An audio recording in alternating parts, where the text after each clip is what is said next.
आप सभी को जय मसीह की स्ट्रॉन्ग टावर चैनल में आप सबों का स्वागत है। प्रियो, वचन में जाने से पहले हम अपने आप को परखें या हम जाने कि आज मनुष्य किस चीज़ों के पीछे पागल है। वो सिर्फ अपने मान सम्मान और अपनी बुद्धि पे ही घमंड करे जा रहा। और आज वो मनुष्य जो अपने आप को बहुत समझदार, ज्ञानी या बुद्धिमान समझकर आज लोगों को तुच्छ समझने लगे हैं, ऐसों के लिए वचन हाय हाय करता है। हाय उन मनुष्य पे जो अपनी दृष्टि में ज्ञानी हैं, हाय उन मनुष्य पे जो अपने लेखे बुद्धिमान हैं, जो निर्दोष को दोषी ठहराते हैं, दोषी को निर्दोष ठहराते हैं, अंधियारे को उजाला और उजाले को अंधियारा बोलते हैं। मतलब आज ऐसे लोग, परमेश्वर को जो लोग धोखा दे रहे हैं, वो अपने आप को बहुत समझदार समझ के रखे हैं। लेकिन वचन के हिसाब से अगर हम देखें तो ऐसे लोग जो संसार में आनंदित हैं, संसार में अपने ज्ञान को बढ़ाए जा रहे हैं, जो कि संसार एक दिन उनको गड्ढे में डालने जा रहा है, लेकिन फिर भी घमंड करे जा रहे हैं, घमंड के आगे कुछ नहीं समझ रहे हैं, अपने आप को ही सब कुछ समझते हैं। तो ऐसे लोगों के लिए यशायाह 5 अध्याय उसका 14 पद कहता है, इसलिए अधोलोक ने अत्यंत लालसा करके अपना मुंह बेपरिमाण पसारा है और उनका वैभव और भीड़ भाड़ और आनंद करने वाले सब के सब उसके मुंह में जा पड़ते हैं। प्रियो, हमको ये समझना है कि हम कौन से आनंद में जी रहे हैं। हमारा आनंद हमारा परमेश्वर प्रभु यीशु मसीह है या संसार का वैभव जो शैतान ने एक बार यीशु मसीह को भी दिखाया था। प्रियो, हमको ये समझना है, अगर हम संसार की बातों में घमंड कर रहे हैं, अपने आप को प्रेजेंट करने की कोशिश करते हैं, तो ऐसों के लिए एक वचन हम और देखेंगे जो कि गिनती 16 अध्याय में लिखा है। कोरह, दातान और अबीराम का जो बलवा मूसा और हारून के खिलाफ में बलवा किए, परमेश्वर के खिलाफ में बलवा किए, अपने आप को पवित्र ठहरा रहे थे। परमेश्वर बस मूसा को और हारून को ही पवित्र ठहराते हैं, हम लोग भी पवित्र हैं। और उन्होंने मूसा की बेइज्जती करे, यहोवा की बेइज्जती करे, इन सब बातों को देखकर मूसा ने जाके परमेश्वर की दोहाई दी। तो परमेश्वर ने उनसे क्या कहा कि इनकी छावनी में से सबको हटा दो, मैं इनको नष्ट करने जा रहा हूँ। तब मूसा ने वहां पे लोगों से क्या कहा, आइए हम वचन में से देखें।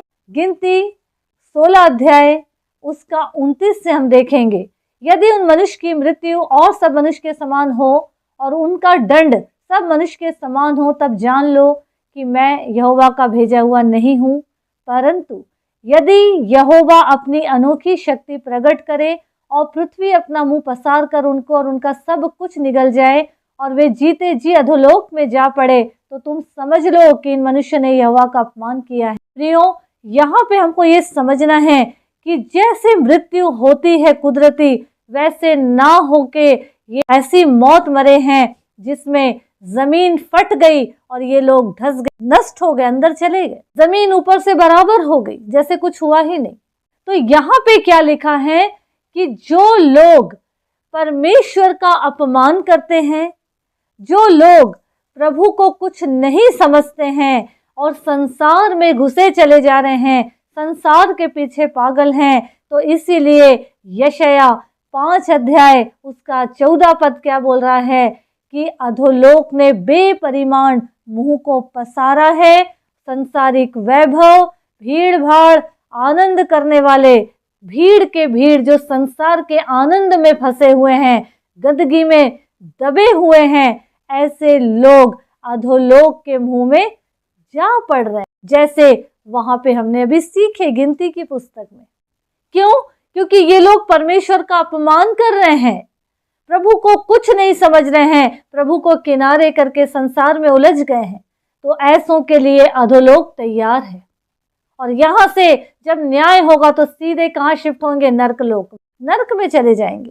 तो इसीलिए ये वचन जो है ये हमारे साथ बातचीत करता है, क्योंकि वचन ही परमेश्वर है। तो वचन के हिसाब से अगर हम देखें तो वचन हमसे क्या बोल रहा है कि इन सब बातों से हमको अलग होना है और हमारा आनंद परमेश्वर प्रभु यीशु मसीह हो जाए और अपने जीवन को हर क्षण बदले। अगर हम संसार में हैं तो बाहर आए और प्रभु को अपना जीवन दे, उद्धारकर्ता के रूप में ग्रहण करें और प्रभु के साथ आगे बढ़े प्रियो, ताकि हम प्रभु के साथ हमेशा हमेशा की ज़िंदगी को पा सकें।